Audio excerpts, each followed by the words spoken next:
terror. Great.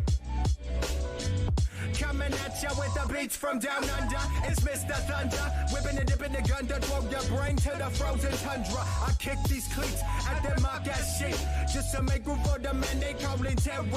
And all I got time for nowadays is hate. So don't be shy, let that shit blab, son. I'll repeat, you freak, you best believe this. The creep in the sheets, bite your neck till I see you red and then you sleep. Used to rock a beanie pole down to the ground. Now I'm rocking nines that go click, clack, blow. I mean, wow, never judge a man in his mask. You'll be asking to get your ass prematurely thrown in a casket. But will he really do the shit in his lyrics? Shut the fuck up, bitch, mate. I cause it like I sees it, I mean it. Catch me on and off, they know you're bleeding. No breathing, staring at your eyes until you're freezing. I ain't teasing, cut off your legs until you're done licking. Chop up what's left and tell your mama to pieces, bitch. But do you really know a better way? Beats so fat they make your hard drive crash like Mercury on retrograde. Another escapade crossed off my list from yesterday. So today, Cole sent me in as a decoy. My feet move fast, kick a move like a b-boy. My ego got inflated, in fact I must have miscalculated my initial impact. I stacked, and truth be told, it's in the wisdom. I try to tell the kids, but the kids didn't listen. Somehow my life hasn't changed in a strange way, cause Tweed's been rocking the same clothes since 8th grade. And if you ask me, I say damn right. Sporting socks and sandals and I still look damn tight. Cause the big wig boss don't conform to the norm of the sheep in the flock.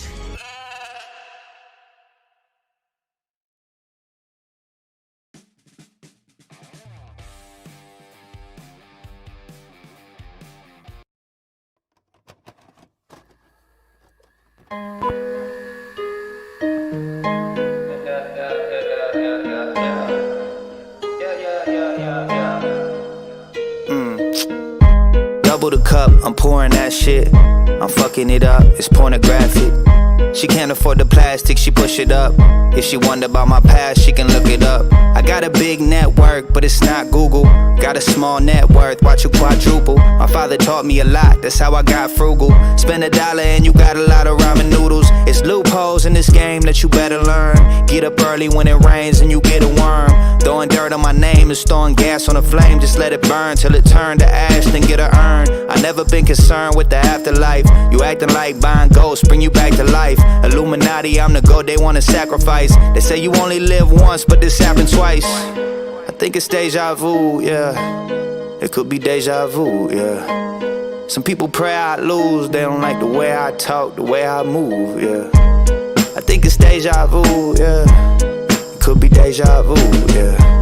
Some people hate on you, but good thing you not them and they not you. I got 15 minutes till the edibles kick in. I'ma get fried like the General's chicken. Finger licking, I'm wing picking. I'll take 6 ring pippin', the team clicking. I got a new game plan, a new strategy. I keep going like the rabbit with the batteries. I'm with a baddie and she grabbing my anatomy. I split the check and had to leave, now she mad at me. I've been there, I've done that. Fun fact, I'm putting numbers on the board like a thumbtack. Cow coming back like cowboy running backs. Ooh, I need a couple hundred stacks. If you can do the math, that's a couple M's. Pockets fat like twins who got double chins. Big plates, they should probably hit the fucking gym. Nobody shaming, that's just what it is. I think it's deja vu, yeah. It could be deja vu, yeah. Some people pray I lose, they don't like the way I talk, the way I move, yeah. I think it's deja vu, yeah. It could be deja vu, yeah. Some people hate on you, but good thing you not them and they not you. Deja vu, it's feeling like deja vu. It's feeling like deja vu. It's feeling like deja vu, yeah. Deja vu, it's feeling like deja vu. It's feeling like deja vu. It's feeling like deja vu, yeah.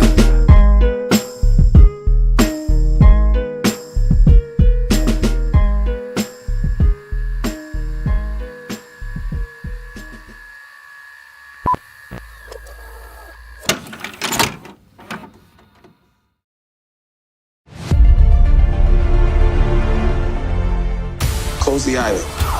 They told me you were fearless. The guy who kills cop killers.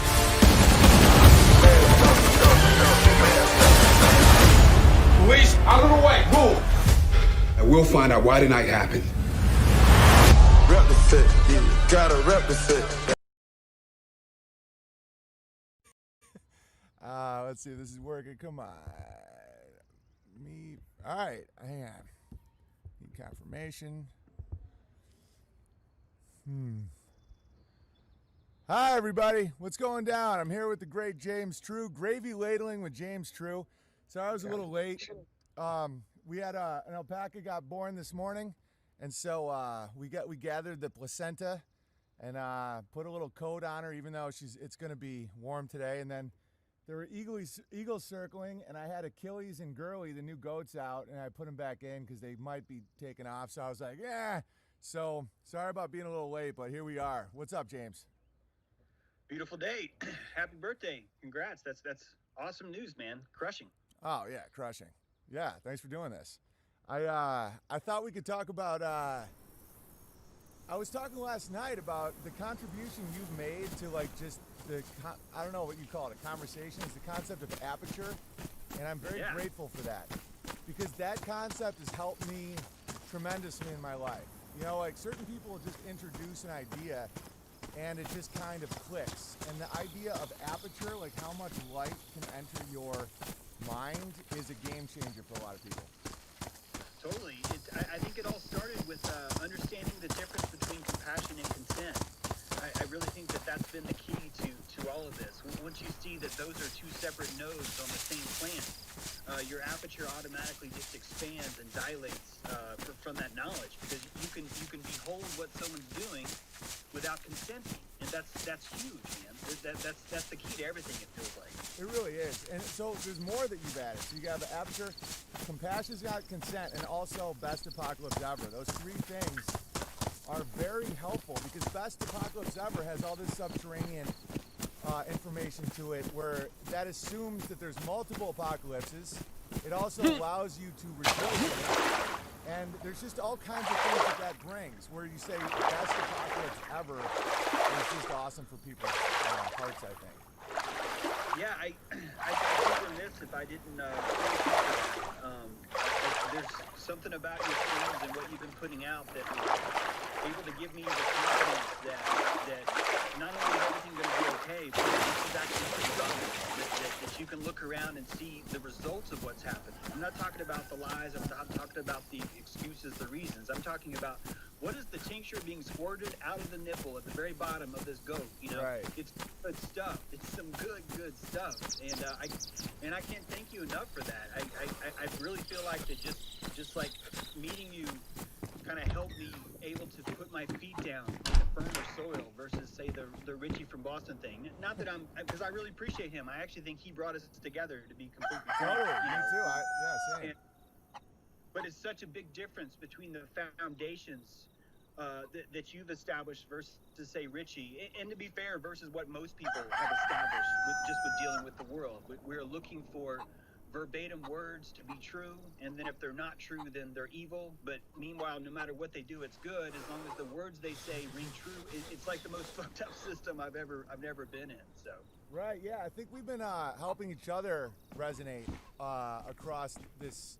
You know, you're in North Carolina, I'm in Washington, but the tuning forks don't seem to care. Yeah, I think what I bring to the table is just, the excitement of life, just the raw reality of it. And you brought to the table this whole concept of power, autonomy, prana, circuits, gates, circuit breakers, like how you have, you don't have unlimited energy, and just to really watch out where you put it. I get tempted by the old right-left eagle wing in politics, and I'm starting to pull it back and just viewing it kind of like as funny, and it's helped me in my mind and my energy level a lot. I'm starting to see it almost like water or grain or something. Like, I'm not just gonna keep throwing it everywhere, Yeah, I think that's the crucial thing, is that when we understand that belief is finite, we start to hoard it, like in a healthy way. And once we start to hoard that, I think we really start to value it for the very, very first time. Because right now, we're like whores at Mardi Gras, throwing them out like bees, Yeah. You have belief, and it's just this constant squirting of belief, but it never actually does anything. It's not being used. But meanwhile, you can establish a homestead. You can establish a foundation. You can build things off that belief and build castles. Fuck, you know that word. You build castles off this stuff. But you have to do it right. You have to understand, what this energy is. That's part of why I've been using these analogies of electricity, of your field, your ego as an electrical field, is because the sooner we can tangibly see it, even if it's just visualizing it in our mind, the sooner we can hold it, tangibly see how much is leaking out, and more importantly, notice how much is gone at the end of the day. It just dawned on me that one of my contributions to the conversation is squirting. Oh, totally. It's like, yeah, so I brought out the concept of aperture. What did you bring out, Owen? Squirting. Why? Because it's the type of word, it's like hemorrhaging, but it's like there's a feeling to the word that really resonates. It's like, what? It's like, you're a squirter, aren't you? Ah, dang. And me and you both have such a disdain for the Bible lawyer, like, how dare you? You're not really Christian, or you don't know God and all that. And I don't think a lot of them realize that they're just not seeing the picture we're seeing, that we're not actually offending them. Where, like, for example, all these churches closing, I'm like, if you actually believe you're communing with God in that palace, or in that cathedral, or blood of Christ, body of Christ, you would be running there, not Walmart. Like, the fact that you see Walmart as essential and not your church, you're showing me your belief that you don't even believe it. And it's like, how dare you? I'm like, I'm not the one saying not to go to church. It's you. If they felt like, scientifically, holy water is more healing than a vaccine. But yet they're begging for a vaccine and they don't want to be sprinkled with holy water, and that lack of belief in it is lowering its efficiency, Yeah, it's no different than us, the FDA having to making us print "this is not medicine" on top of things. It's the exact same kind of concept, that with someone else's words, that's all it takes. Just with someone else's words, we can be steered into having to reject turpentine or whatever else it is. It's just with the label of "this is not medicine," Yeah, and what's happening in Croatia right now, you get a kick out of. Well, first off, there's this one legendary priest who just wouldn't close his doors, and it ended up changing the entire narrative. And Croatia's totally open now. And so, because the media sent blood, went after him, it actually made him a hero, rallied everybody. Everyone's like, yeah, why aren't we going to church, all this stuff. But the interesting thing is now there's this big Christian revival in Croatia. Grady Michael Jones interview, I highly recommend it. Just listen to it. And so now there's a push to have Sundays off, like no business is open on Sunday. So in comes in the state to put the vines around that belief, and now they're saying, yeah, Sundays are closed, but it's for disinfectant day. And so now they're taking it's almost like the solstice and equinox stuff, where they're taking a belief and they're just adding onto it. It's like, yeah, you can have your Sundays off, and everyone's like, big win for Christians. And the state's like, disinfectant day. And so who knows what's going to happen in a few hundred years? Like, looking back, and people are going to be like, oh, disinfectant day, spray yourself with the jizz of Gates. That's what makes this so hard, because normal people that function in a realm of truth, they're not willing to burn these kind of calories it takes to come up with a lie that fits in with all the other things, and then remaps it, restamps it as something else. These are like $1 billion liars that we're dealing with. Yeah. That turn lying into an Olympic sport where they're doping each other. Where they're literally willing to do whatever it takes to be the best at that. That's why I keep trying to tell people that if you're looking for DC to provide a solution, you're really lying to yourself, because you're asking for someone to make it in that world and then somehow do a complete 180 and change the fundamental truth of who they are. Exactly. It's just physically impossible. It's not about being pessimistic. It's actually being optimistic. It's Yes. like, no, I know that guy's committed to this. Why would he change? His entire life has had to be pointed at this. It's like Lance Armstrong. It's waiting for Lance Armstrong to stop doping. It's not going to happen. It's not built into his matrix. He wouldn't have made it this far. If he would have stopped doping he would have stopped it a long time ago. He would have been like, I'd rather have my testicles. This is not that important. Right. Yeah, and dude, you're so right. It's like, that's why when people try and make me a political or a religious leader, I'm like, no.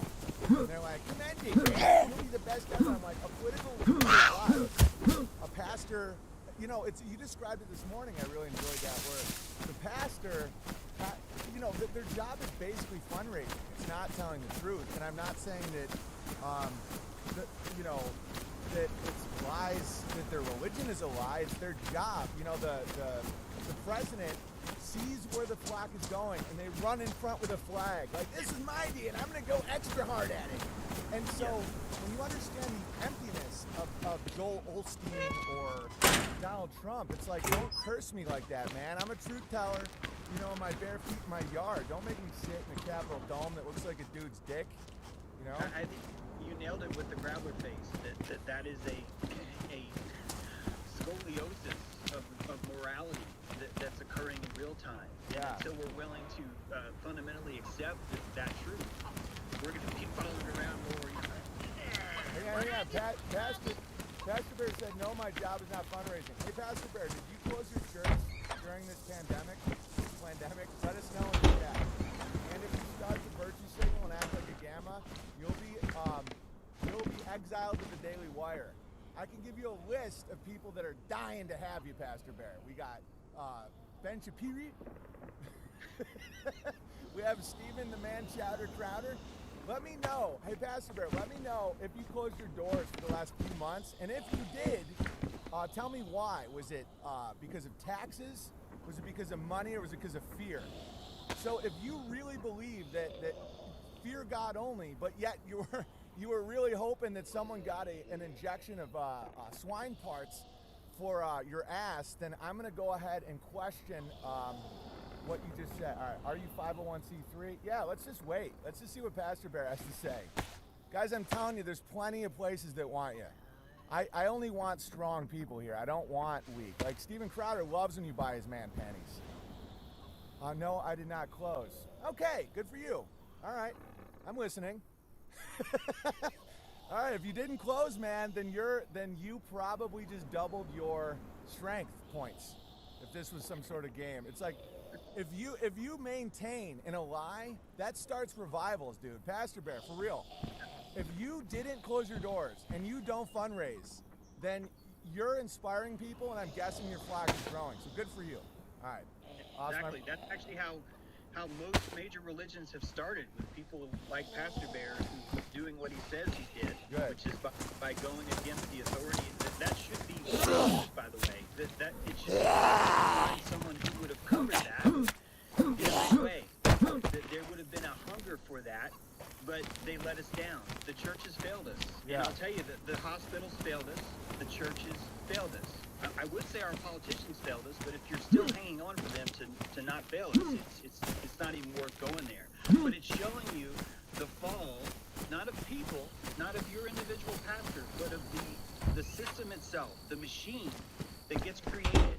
And if you're going to have a spot in that machine, it's only going to be because you are wearing an electrical field, a uniform. You are following a procedure that's required to maintain that position on that machine. Yeah. It's just simply how it works. And that's what we're having trouble conveying. It's the nurses are saying there's no way I would ever do anything wrong, therefore the medical industry is not corrupt. And those are the same people that were soldiers who said there's no way I would ever do anything wrong.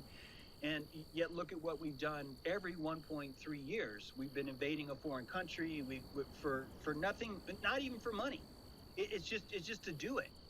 But yet we're still surrounded by people that insist, no, it's impossible. See, my son's in the Navy, so therefore there's no way that this would ever happen. Exactly. My daughter's a nurse, there's no way this would happen. My uncle is a preacher, there's no way this would happen. Meanwhile, it keeps happening and happening and happening and happening.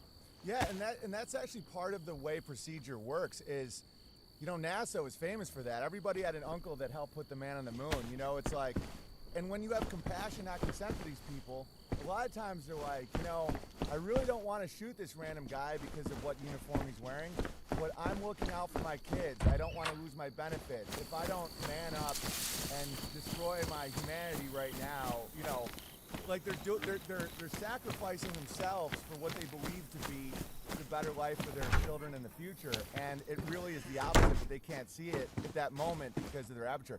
Like Pastor Bear, if that's true, he just powered up. Like people in the chat are like, powering up, Pastor Bear. If you hold your ground, you reveal to people that you're real, you know, in this world of corpses and you know, terms and conditions. And as hard as I just was on Pastor Bear, if that's really true, that'd be great. I'd be proud of him. I'd be like, yeah. It's not personal when I accuse people of squirting. Yeah, there's a bona fide appetite for truth right now, and so there should be no reason why anyone who wouldn't claim it would not be crushing. I'm a living example of that right now.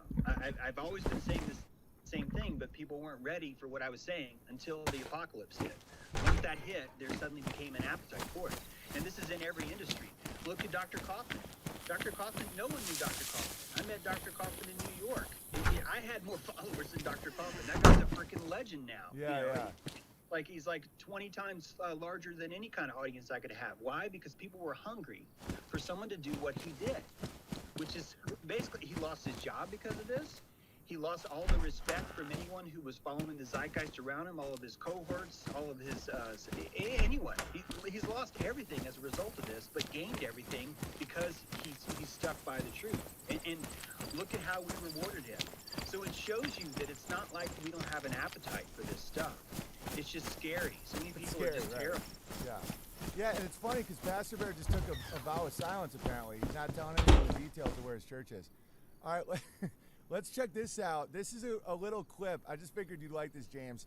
Talk about not cucking. You know, I was banned from every theater and every comedy club in the country, literally, and if people don't understand how that's possible, look at how the World Health Organization works. If you just have a few people on every board and you apply pressure, you can ban someone from everywhere.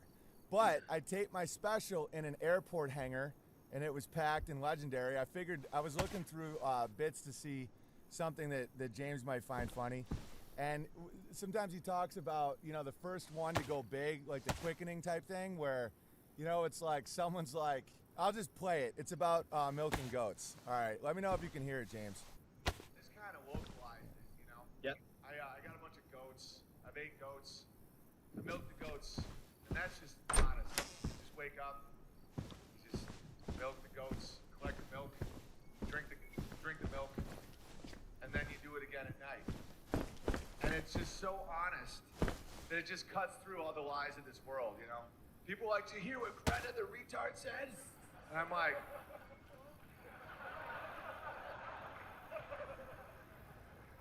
the oceans are rising. For those of you just are only listening, I'm The world is physical. real. It's just the media makes it not real. And the reason I really love goats a lot, I think they're wonderful animals because they're so easily satisfied. You know, they wake up in the morning, you know, and they just try and find the tallest thing they can find, and then they stand on it. And that's it. You know, human beings need so much to be happy. They're like, yeah, I have like, you know, I got this stuff and I got my car, but it's not as fast as the car I want. And I got a girl, but she's like kind of distant sometimes. And, you know, I just got these pornos. You know, I got my sugar. And the goat is just like, I'm going to stand on that thing. And he does. He's just like, bam, like every hill's a hill to die on when you're a goat.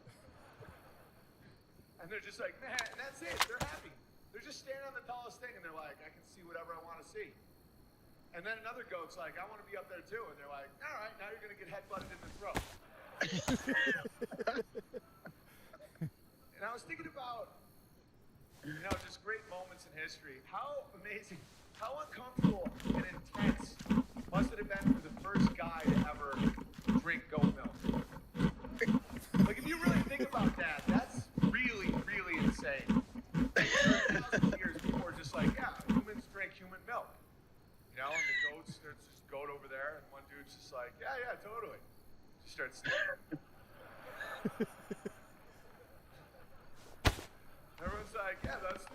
and we're the people, and he's just, you know, a goat has like a little goat kid, and the goat kid's like looking over at the dude like,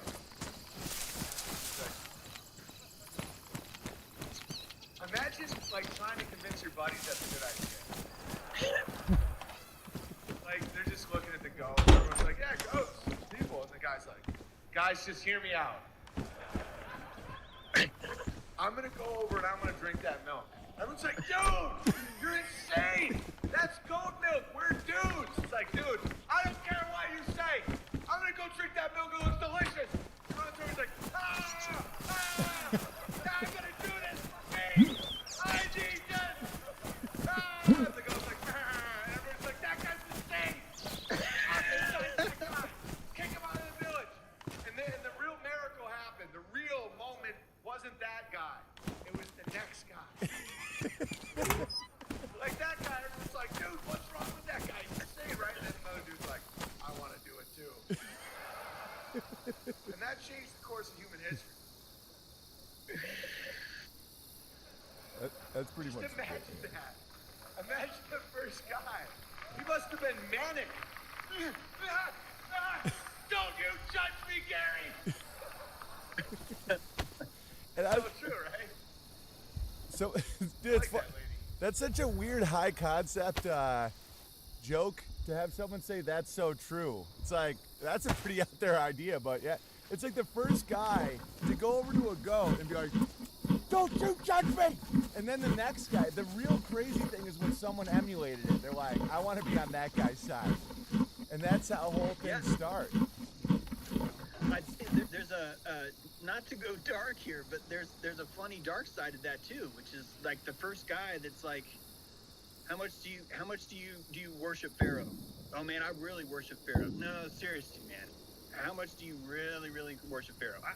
I'll cut my hair off right now, man. I'll walk around this whole town bald. That's how much it's like, all right, that's not bad. But what's Gary got going over here? You know, you got a guy that fakes his frick penis, lays it on a table, and slices the end of it off. And everyone else looking around going, holy fuck, how do I top Gary? No freaking way. And now everyone's looking around, and just like you said, imagine the second person. But like the second person doesn't even get the same amount of glory. He gets like half the glory, right? But he still does it. Yeah. And then 400, 500 years later, here's where we are, right? But like you're literally at a car wash when you're having a baby. It's like, yeah, so we're gonna make sure he does this, and then we're gonna cut his dick off. You're like, whoa, what was that thing? Oh yeah, you know, standard slice your genitals off your baby. You wanted that, right? So full car wash package, right? You know, wax, shine, oxygen. And now we're like, well, yeah, of course. Why would I not want to cut off the genitals of my child, right? Right. Hey, Gary.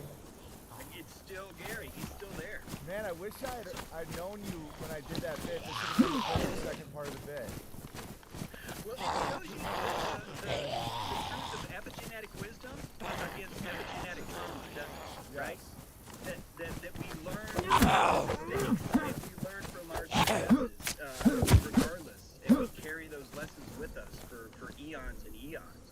And we almost figure out the balance. Like the one dude who got the goat milk, someone else is probably like, I'm gonna bang that goat. And everyone's like, too far. They're like, we're not banging goats. It's like, and the dude's like banging the goats, like, yeah, that guy's gotta go. And he's like, fuck.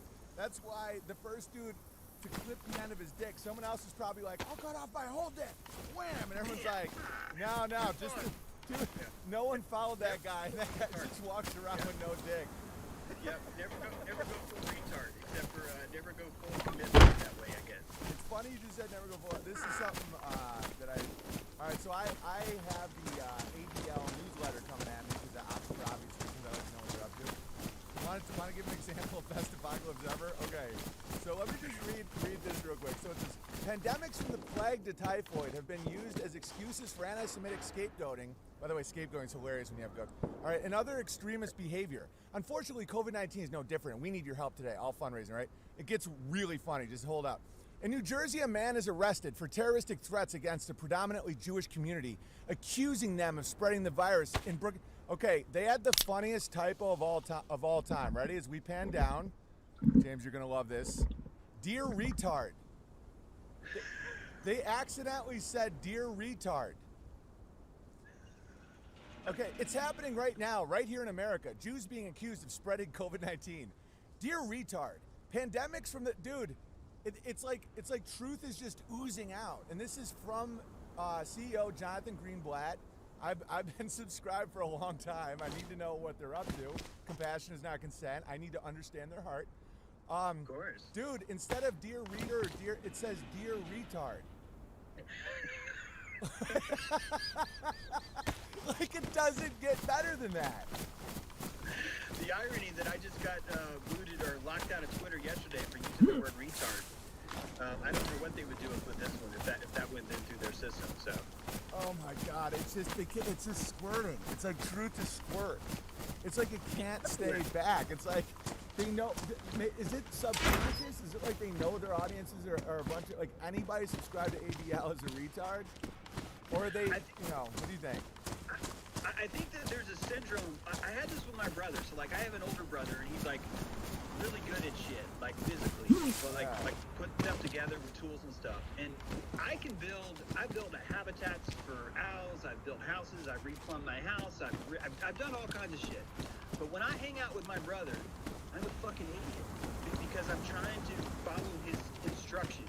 In other words, I have so much respect for him and his talent. He's an electrician that I just don't want to fuck up. And so I enter into a different emotional state, like a state of mind where I'm not using my own brain, I'm using my own ears, if that makes sense. I more want to be the best sous chef, not the chef, which are totally different jobs. And I get the feeling that as we go to school, Owen, that we're taught to be that second, to be a really good second. Yeah. So we end up leaving the world just completely idiots. Like, complete idiocy is surrounding us, but we've been rewarded for it our whole time. Right. That's what task are all about. Because you're never taught to find the truth. You're told the truth and you regurgitate it. So it's creating this state in us that's natural, but only a few of us find it uncomfortable enough, or only a few of us understand how much better we are when we're alone, that we're able to break out of that state. And it's not even really becoming an alpha, because I don't think that I'm an alpha. It's more about just understanding your own abilities and your own skill set and being able to put that finite belief behind it. I think that's the key, because if you're not able to put your own belief into yourself, it ends up getting squirted, into everything else that's happening all around you, and you lose it all. Yeah, I think we're very similar in a lot of ways. We're two of the only people that have ever been ungifted from a gifted program. I also hate holidays. There's so much pressure that Amy calls me the tormented man. And I'm a Bravo. I'm a natural Bravo because I have a very strong older brother. And so I think it's natural when you have a good living alpha to be a Bravo in that position. Like, I feel very comfortable, just like what I was his groundsman when he's up in a tree, pruning and all that. I'm the dude. I'm very comfortable backing an alpha. I'm not an alpha. I have an alpha position, but I'm not instinctively an alpha. Like, when I'm not instinctively a delegator of orders. Some people love that shit. Some people are like, I have thousands of people that look here every day. They say shit like, "You have my sword," and I'm like, great. It's like, so what do we do? I'm like, plant a garden. And I don't care. Just do what you do. And they're like, nice. It's kind of effective, but I think maybe good kings would actually be Bravos. I don't know. It's one of the things that made me very Christian was just treating Jesus as my alpha. Because I'm like, that guy gets it. I'm going to try and back up his words because they're very good words. And that allowed me to not keep being sucked in by tyrannical alphas, where it's like, it's like if you're talking about the electronics of belief and all that, I don't know if it's a wound, I don't know if it's a strength, I really don't know, it's whatever it is, but I have energy that wants to go to an alpha. That's why I would get roped in by the Joe Rogan show, because I'm like, he's strong, he kicks things hard, a lot of people listen to him, he speaks with strength, I'm going to back that guy up. And then a few months in, I'm like, this guy's fucking terrible, I can't.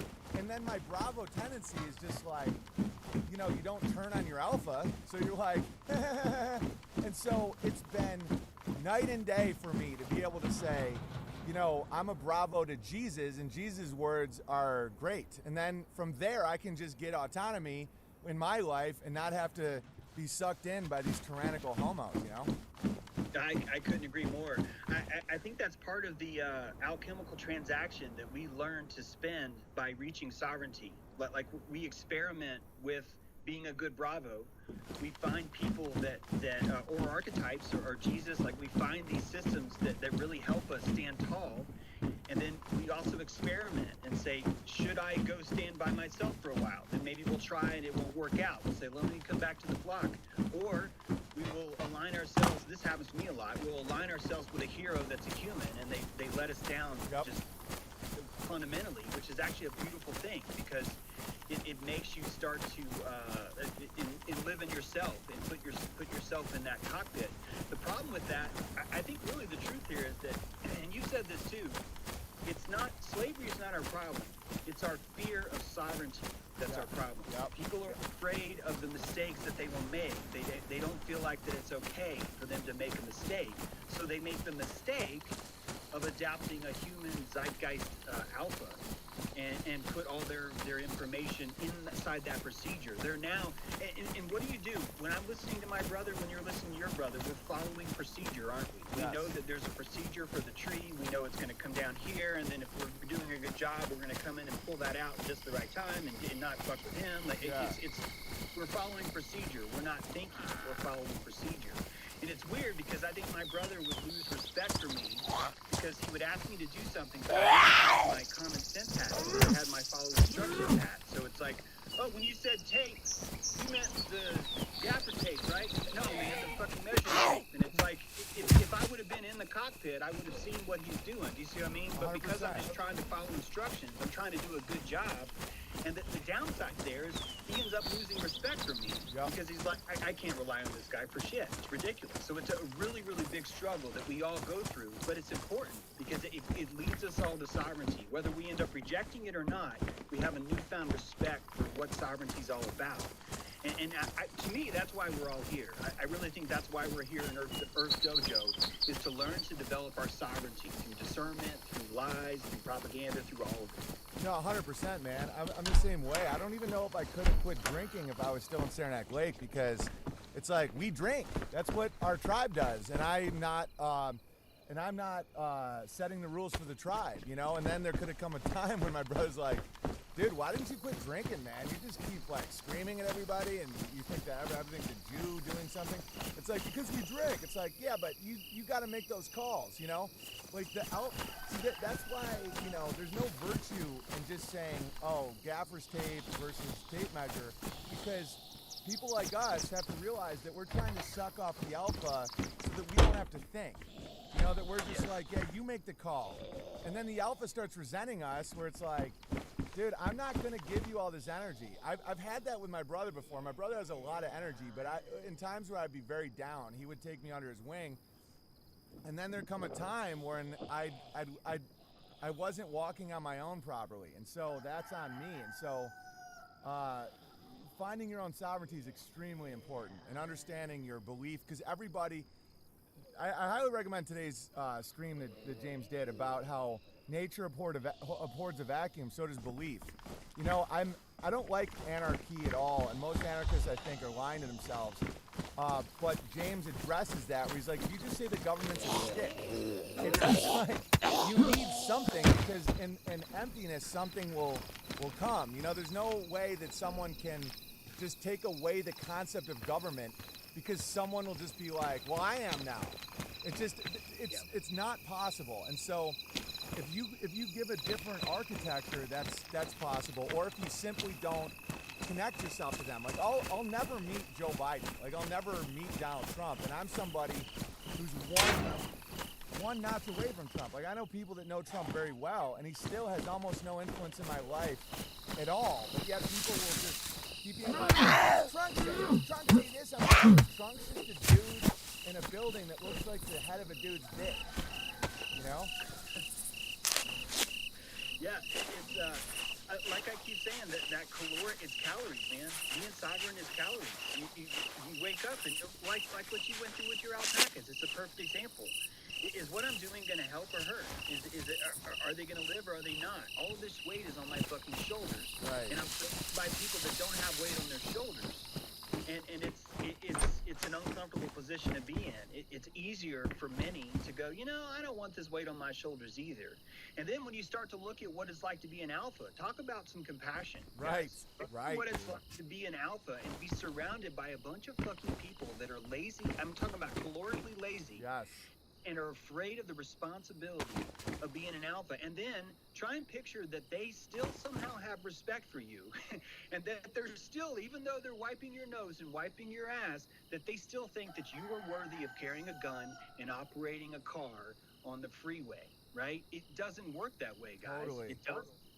And it's because of that caloric lack that we're trying to strive for. We're being taxed all the time, and because of that, we don't understand how expensive it is to spend our own energy. So we're more quick to say, I'd rather just sit in the back of this bus, man. I'd rather, if we run over somebody, I wasn't the one driving.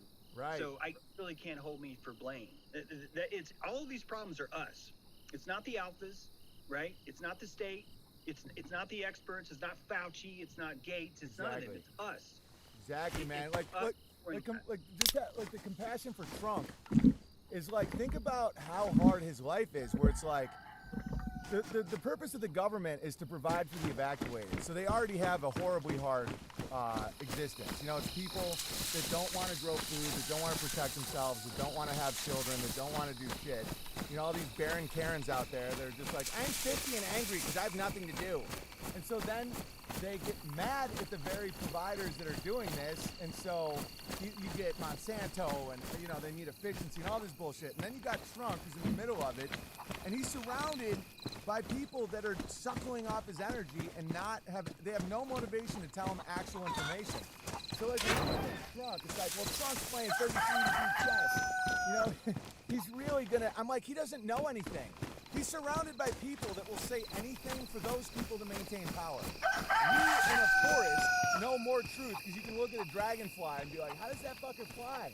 Trump is surrounded by people that are just saying anything for them to keep sucking power off him. So it's like, that's why I don't get mad, because so many people are mad at Trump, where it's like, I thought Trump was going to save me, and now he's not saving me, he's a piece of shit. I'm like, dude, he's just like a funny dude who wants to sell condos. He probably really doesn't like pedos and stuff. But I don't know what he can possibly do now. He's in one of the hardest positions in the world of just being like, my trusted ally, Jared Kushner, the scared raccoon from that chimney, as you described, is going to fill me in on the deets. Right. Yeah, and meanwhile, Kushner's godfather is under investigation right now for fraud. Benjamin Netanyahu, and his father-in-law is a convicted felon for blackmail using a sexual prostitute against his own family. So if you're looking to Trump to save you, it's showing you what the problem is. And hey, I'll give Trump props. The very first day in office, not the first day, but really soon in office, he brought in homeschoolers. I don't know if you guys remember that. Trump's done some good shit, for real. And that was a really good ass sign. It was basically him saying, hey, why don't you guys fucking be in charge of yourselves for a while? Right. And he got told, oh, you're abandoning education. Blah, blah. He got all the shit for that. And I think he saw real quick. I think he already knew going in, but he saw it really quick. Not only do these people who claim that they want to be an alpha, that they want to be sovereign of their own lives, not only are they here sucking at my teat every day, but they're bitching at me instead of going out and doing the very thing that they claim that they want to do. Exactly. So it's the perfect siphon for all that belief, all that prana gets siphoned into that obelisk, and basically just is destroyed. It's an offering, It's no different than Planned Parenthood. It's no different than any of the other offerings we give. We're giving this blind offering to this giant concrete dildo that's not even in our land. It's in a District of Columbia. It's not even on American soil. And we're still like, oh, because we're land of the free. We're freaking sovereign. That's why. It's pathetic. That's why I applaud you when you get onto people that are like, we have to shed the blood of it. It's like, you don't fucking mean that. Right. If you fucking meant that, you'd be doing something right now. You'd be telling people, hey, here's what I did. It's so backwards. It's giving us the safety net we want, though. That hammock safety net, where it's like, can I just lay here? Can I just lay here and bitch? Oh, I know. And that's the beauty of Trump, which is someone said, oh, he didn't follow through on anything he said he did, because it's not his job, it's your job. the beauty of Trunk was to bring some of these ideas into those zeitgeist, even though he couldn't accomplish any of them because, guys, he's tortured on the pedestal. You got all the black leaders coming in, putting their hands on him, praying for Trunk. He's surrounded by Israeli operatives at all times. He's married, and it's so hard to be that guy. But he questioned vaccines, years ago.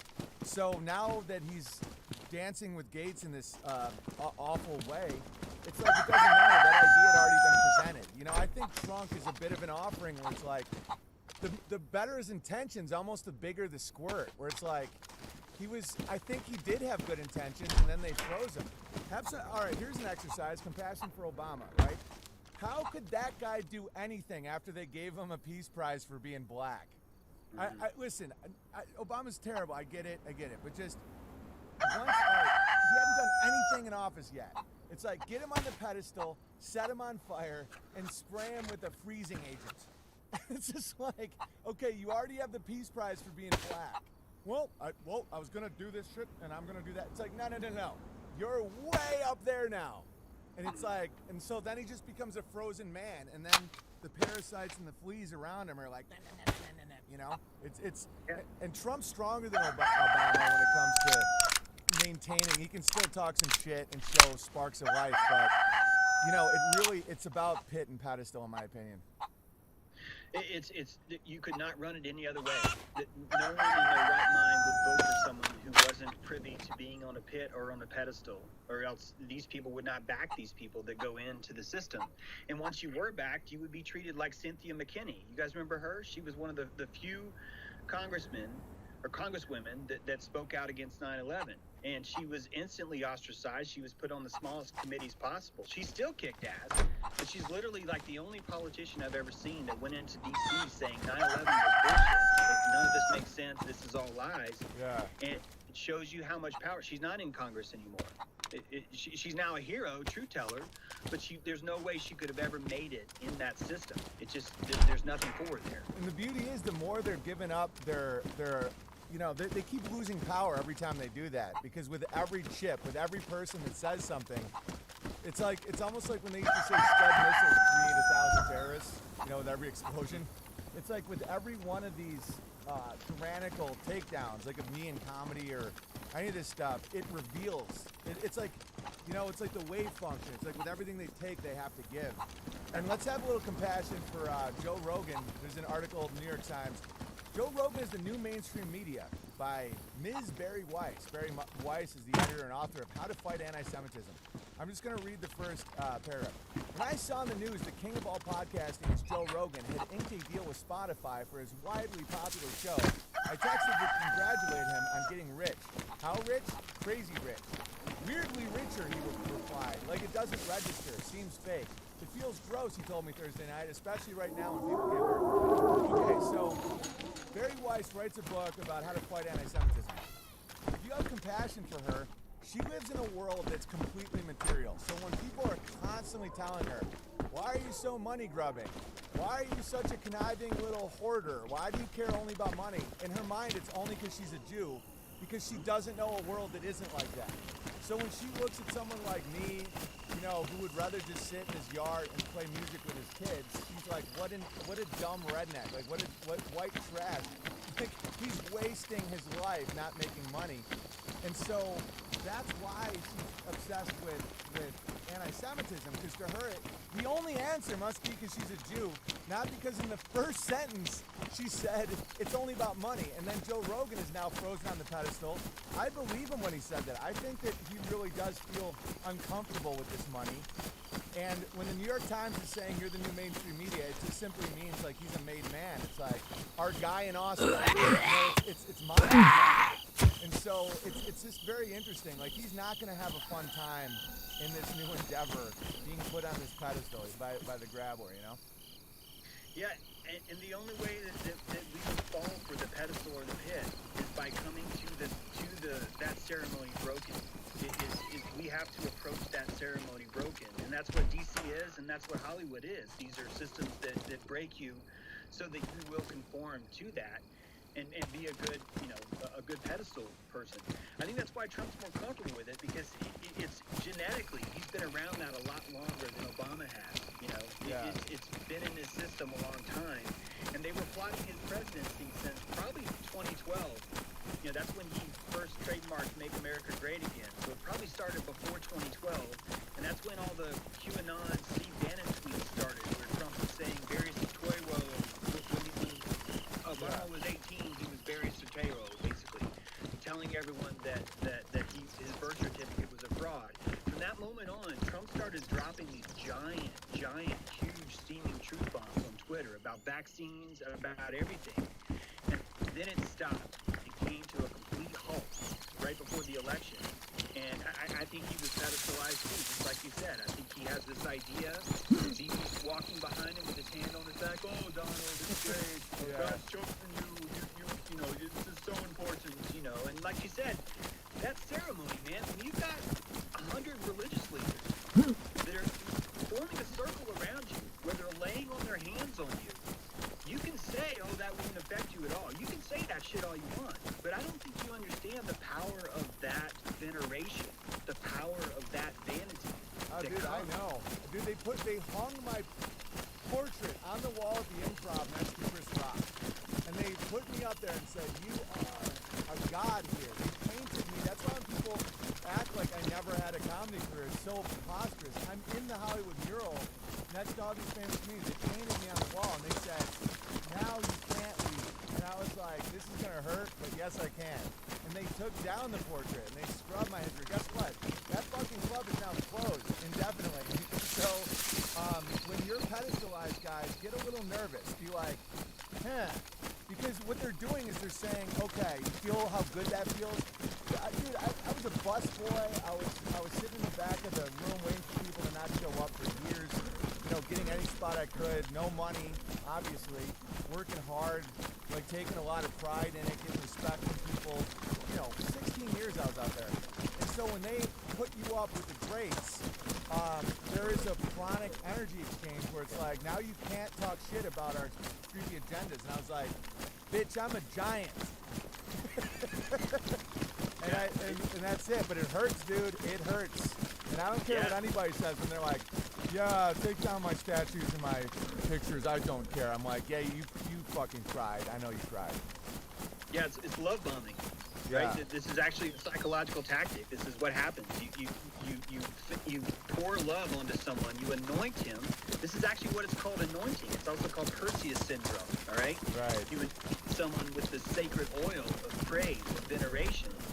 And whether or not you admit that, the moment you go through that ceremony, you start to develop a habit for that anointment. And when it starts to go away, whether you want to admit it or not, and this is why most of us don't understand who we are, there's a chemical need underneath your voice, underneath your neocortex. There's a limbic system that's saying, I want that juice, man.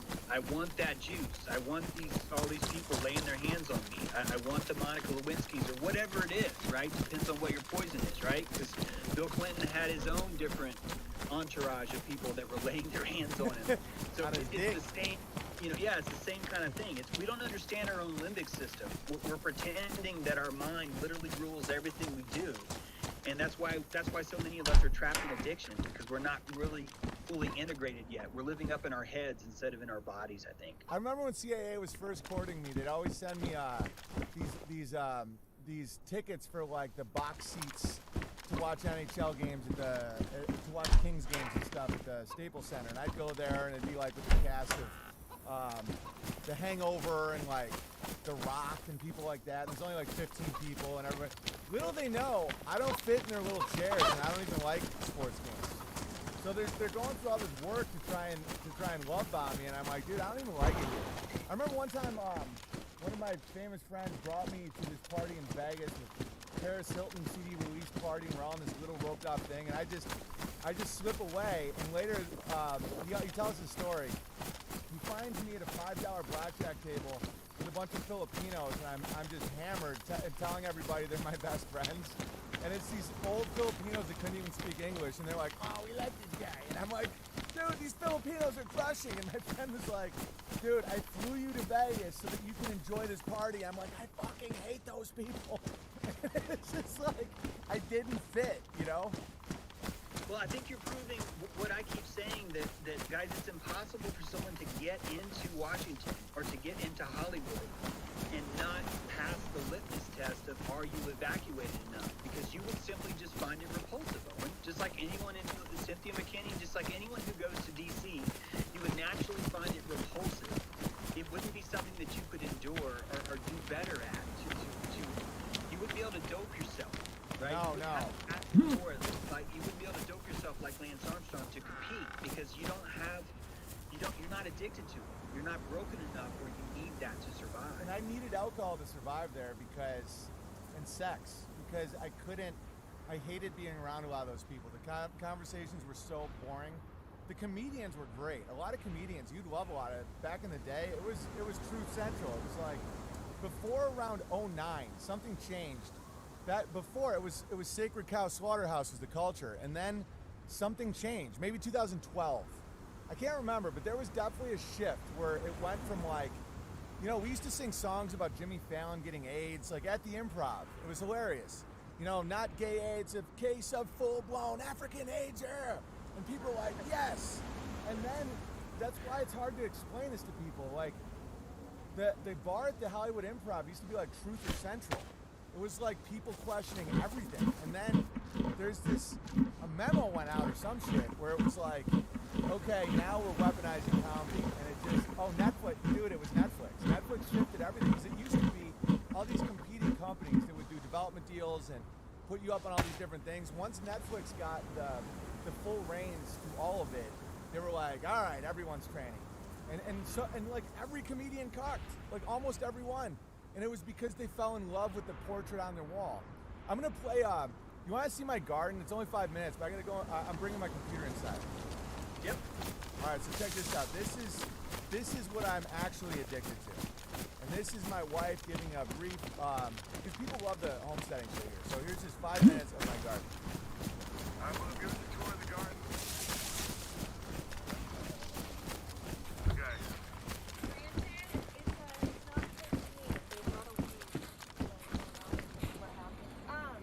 So this is all Walla Walla onions. Okay. I've been eating a lot of the greens off of them. So good. And then it has red leaf lettuce mixed with the greens. And I just found out, like over there, my tomato plants from last year replanted themselves, so I'm gonna let them grow. That's kale that planted itself there. This is cabbage, and then that's cauliflower and a red pepper plant. And then these look like they're growing. These are going. Actually, yes, they're going good. Tell me about this area. You want to know about my jungle area? No, I do. The slugs got really crazy with, but I have a bunch of beets starting to go there, and then carrots, and then that's mustard and turnip. Awesome. Hey, Wally! Slugs really annihilated that. And that potatoes over there. Okay. Cabbage, and I have some snapdragons mixed in because I want to do some more flour. So it's beautiful. Cool. And then some wheat. No, I'm sorry. Yeah, this is wheat from last year. That's going to seed. Cool. And then that's shallots, a bunch of shallots in the middle. Nice. I feel like if you have potatoes, garlic, and onions for dinner a lot, or like just as a food source, like you don't really feel undernourished. It's like so savory. Good. And then this is head lettuce, some four-season lettuce, an eggplant, some more beets that the slugs got a hold of, and then I have some beets going to seed here. And then I have some Swiss chard. That's been something the slugs have also gotten freezers, but it's starting to cross through now. And then some more wheat, and then butternut squash over there. I like that your pointer is your little, I almost called it a squirter. It's a hose. And then I have radishes here. Yep. I have some bee food flour and some dill mixed in. This is spaghetti squash. Okay. It's just needing to warm up a bit. That's more peppers. Over here, some kidney beans and pinto beans. Excellent. And then cucumber, turnip, peas. Let's get to this gorgeous one. Okay. This is kale, and some leek. I have sunflowers lining that side, and then some potatoes mixed in this row, and some spinach that is trying to bolt because it's warm. And then lettuce, and then this is potatoes mixed in with some bush beans. Excellent, love. And some, Well, what's going on over here?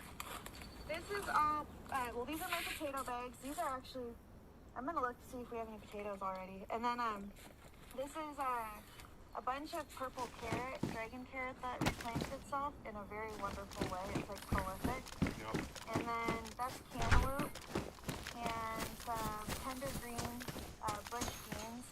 And then there's a couple sunflowers and herbs right there. And then that's some more Swiss chard. And then down by the trellis is sugar pumpkin. Cool. More potatoes. And then there's the strawberry fields over there. Yeah, strawberries are just starting to get red. Okay, what's going on over here? Looks like a crazy old lady.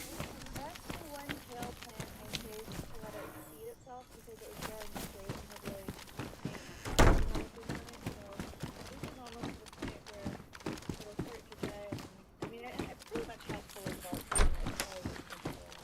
And then these two bags are just full of tomatoes and basil. This one I planted some sunflowers and zinnias.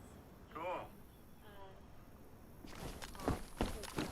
Cauliflower down the middle. And I also have a Tell me about what's going on over here and then over here. Is that corn? yeah, that's my nice little corn patch.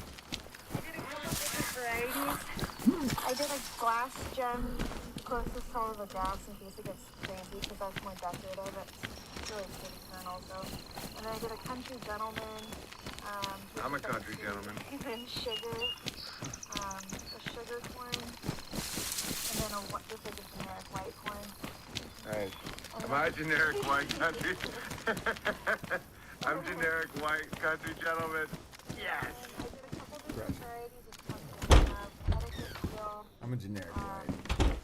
I'm pretty sure I planted one of the mammoth pumpkins. It's a bear's nest. It's supposed to produce just like a huge pumpkin. I thought the birds would enjoy that. And then I did some beans in there.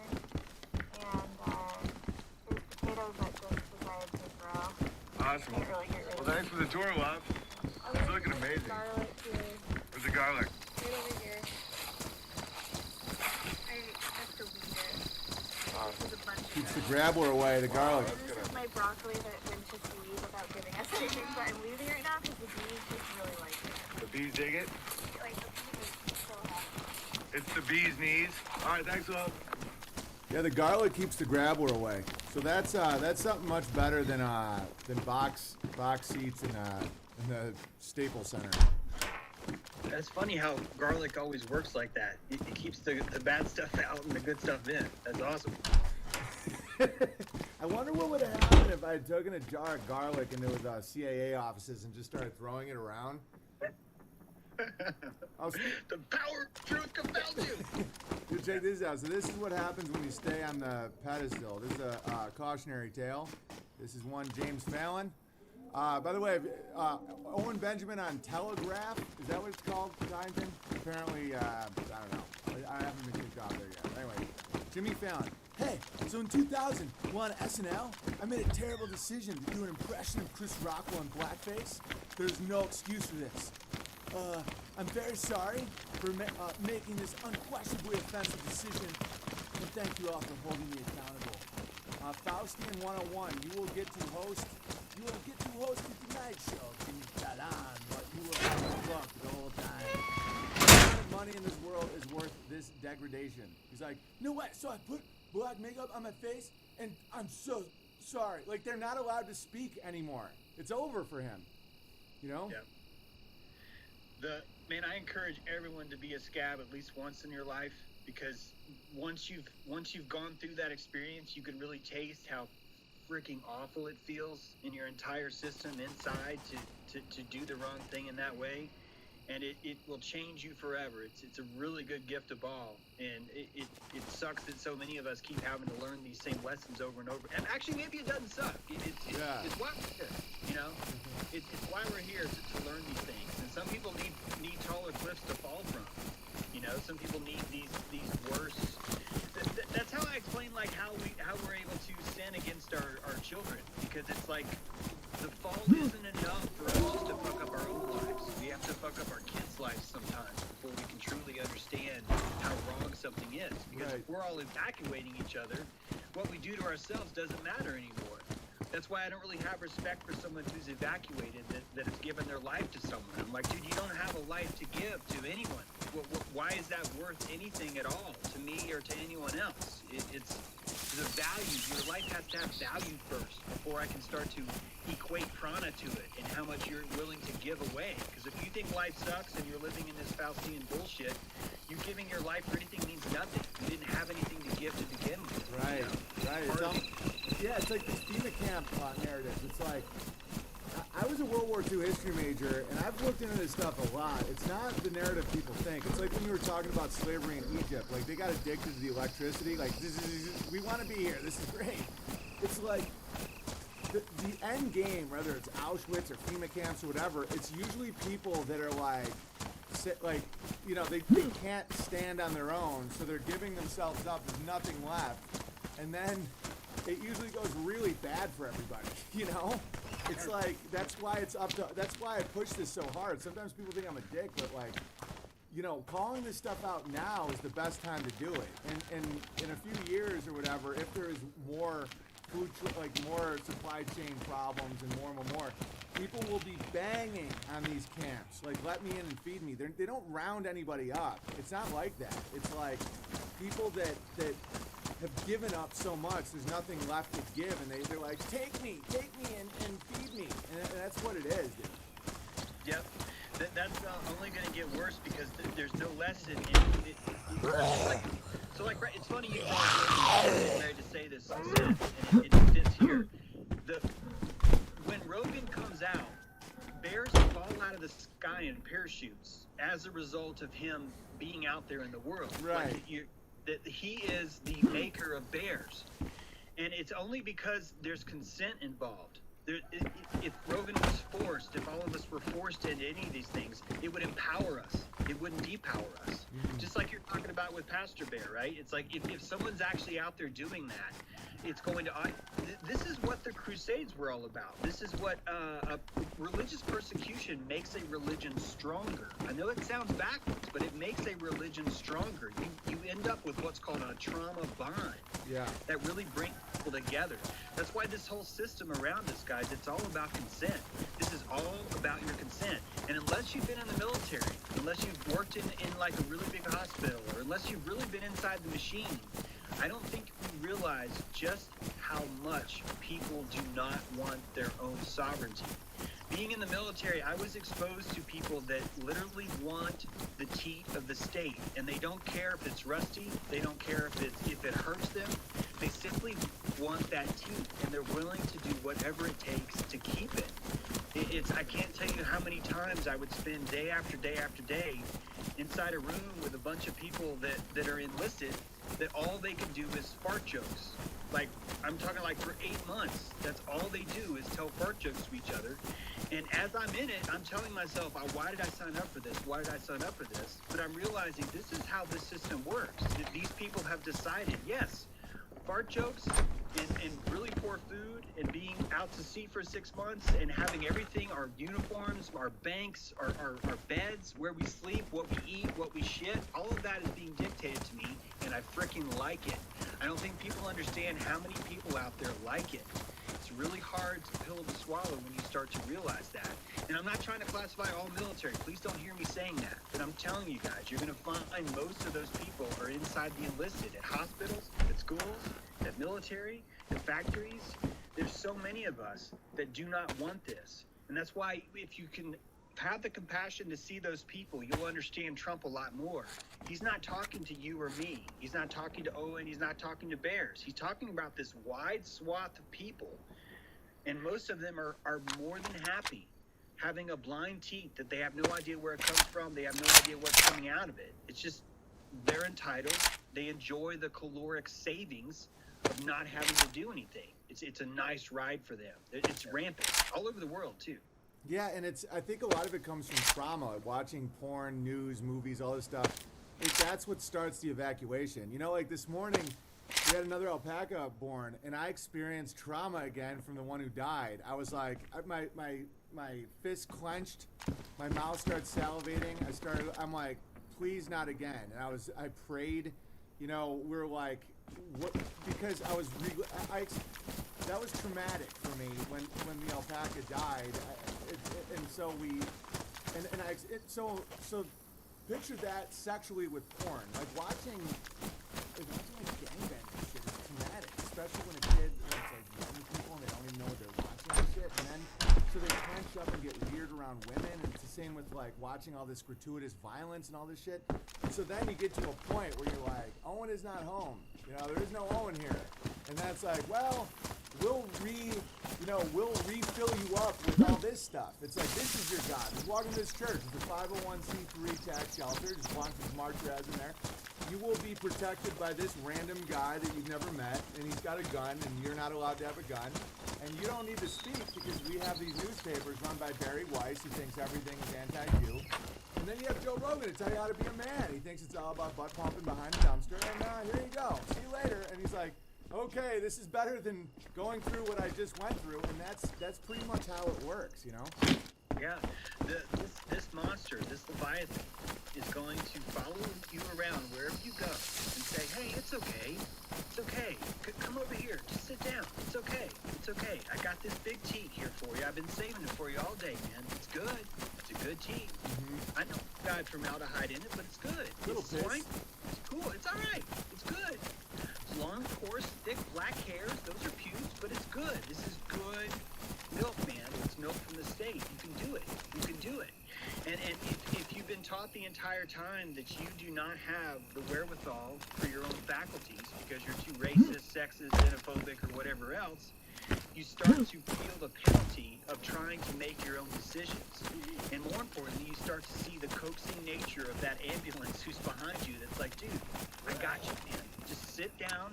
Everything's going to be okay. Here's a lawn chair, right? Here's the tube thing that goes in your mouth. It's going to be okay.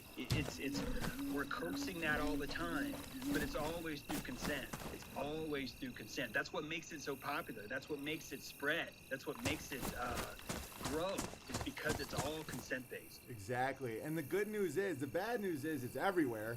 The good news is it's real easy to not get in that ambulance. Yep. Just go, no thanks, because they're not forcing you. It's like you run a marathon and you got a rickshaw, and some dude's just behind you like, we got water, you can just get in here. It's like, but I'm going to run the marathon. It's like, and then finally you're like, I'm going to have the water. And it's like, yeah, there's a little piss in it. It's like, why'd you do that? Yep. Just to show that you're committed. And it's like, okay, and then the higher you go, the more piss. Like, Trump is drinking gallons of piss because, like, you have to show your commitment. That's why in Hollywood, my level of celebrity, you don't have to do crazy shit. But once you get into, like, Cosby and, all these people, it's like, show us that we'll give. If they're going to put prana in your name, they need to know that you're not going to wield it against them. That's why it's like some of these people have been just taken out. If they're too big, if their name is too big, it's like, you can't turn. Like Martin Luther King Jr. was the puppet of the state. In the very end, even though he's controlled by his appetites, all this shit, he was not into Vietnam War. And so they're like, oh man, he's got way too much of a name. And it's like, how do we get to him? Well, what's his sins? Well, him and Jesse Jackson just bang runaways. It's like, well, that's how we do it. Let's get Jesse, and that's how they did it. And if he lived a more moral life, he couldn't have been got so easily. But it was his boys that turned on him. And it was because he was like, yeah, I have a dream today that the bankers will not make it to Vietnam. And they're like, cut. And if somebody like us does that, it's not the same thing. If you're given the spotlight, like Joe Rogan can't go back now. He's a made man. Like once you're given $100 million and you got that title, it's like an understanding. Like you can't go against the war, you can't go against pedophilia, you can't stand up for shit. We're gonna do some controlled demos to keep you with some street cred, but it's game over for this guy, Yeah, there's no going back from that.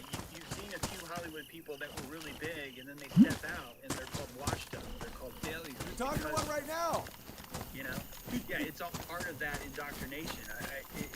The government does the same thing with lies. I think that's why we were told little tiny lies when we're young, and then we're like, well, okay, I'll buy that one. I'll buy that even though slavery was on the decline in America, I'm going to buy that, no, actually, it took this Civil War to occur, that we had to kill some people first.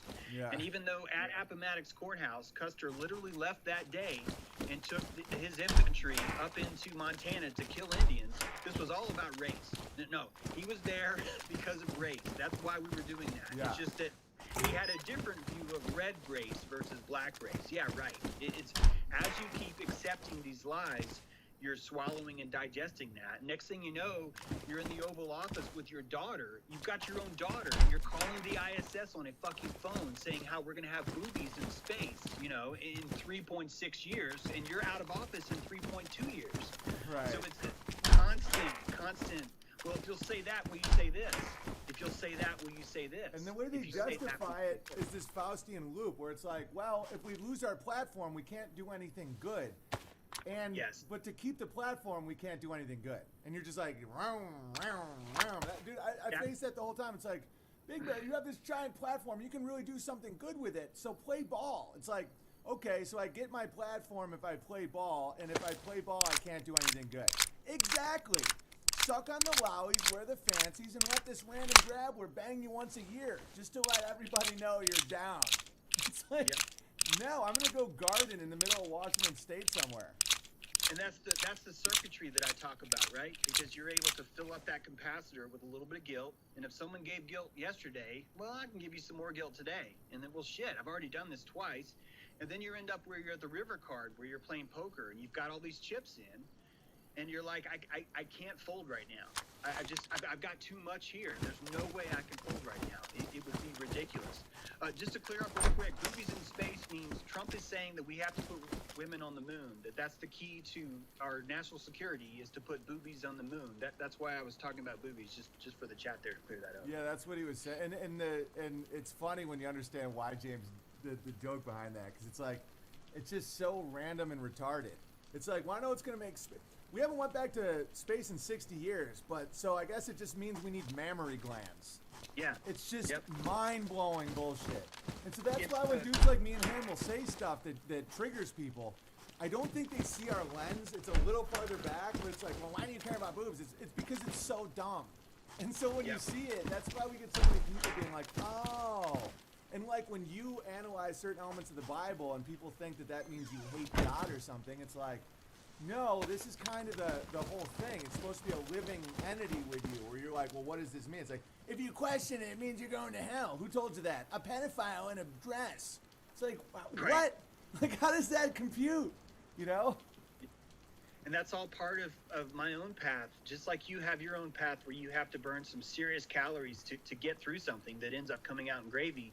We have to burn ourselves in the fire a little bit by saying things that we know is going to get that flack. Yeah. And that ends up helping us, just like Pastor Bear or anyone else who's still standing up to this stuff. It's all it's going to do is help. All it's going to do is make you stand taller. All it's going to do is make it that much easier the next time. That's why I encourage everyone, be a scab at least once in your life, because that feeling that you'll have of that time when you were a scab will stay with you forever. You'll be haunted by how uncomfortable that felt. Yeah. But if you along with it, then you start to go, no, I can take it. I can accept this lie. I can accept this. It's like saying, well, but you're a little bit racist, right? Because you're a white guy. And you're like, yeah, I guess I'm a little bit racist because I'm a white guy. Yeah, and you're a little bit sexist, right? Because you got a penis. And you're like, yeah, I'm a little bit sexist. The circuitry's installed, right? You've already siphoned enough, and so it's just a matter of following behind with that ambulance, following behind with that syringe, going, it's okay, it's disgusting, but It's how it works. And I think that's why we're here, guys. This is not a broken system. Everything that you see that's happening around you is designed, in my opinion, perfectly. It's designed to make you choose. It's designed to make you go, oh shit, this is a very caloric, expensive decision I'm about to make. I'm going to see what happens if I choose A or if I choose B. There's not even a wrong answer, guys. This is all about having an answer, feeling the reaction in our system, and adjusting next time. That's victory. It's just paying attention. It's being in your cockpit. You can run into a shopping mall. You can run over 1 million kids, man.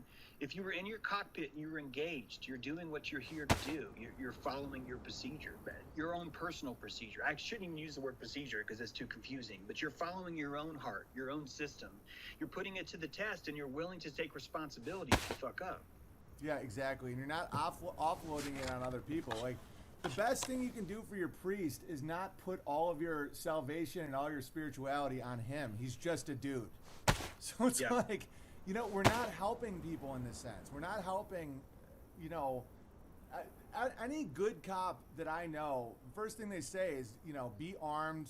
You know, we can't really do much. We show up and write reports. Like, all my cop friends, that's all they say. They're like, dude, just, you know, wait for them to cross this line. If you shoot them, they know, they see it all the time. A lot of cops are always there late. They're like janitors of blood.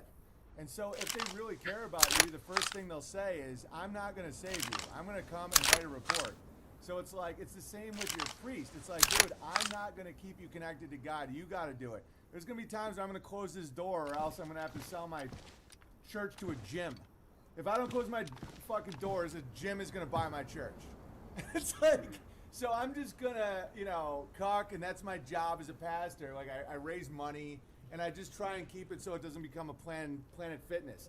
In the meantime, you gotta read the Bible or connect, and don't lie to yourself when you see something in life, you know? And make mistakes. That's why I was saying the scab comment earlier. We're here to make mistakes. Yeah.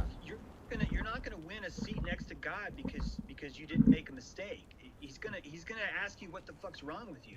Why did you sit in the corner the entire time while you're down here?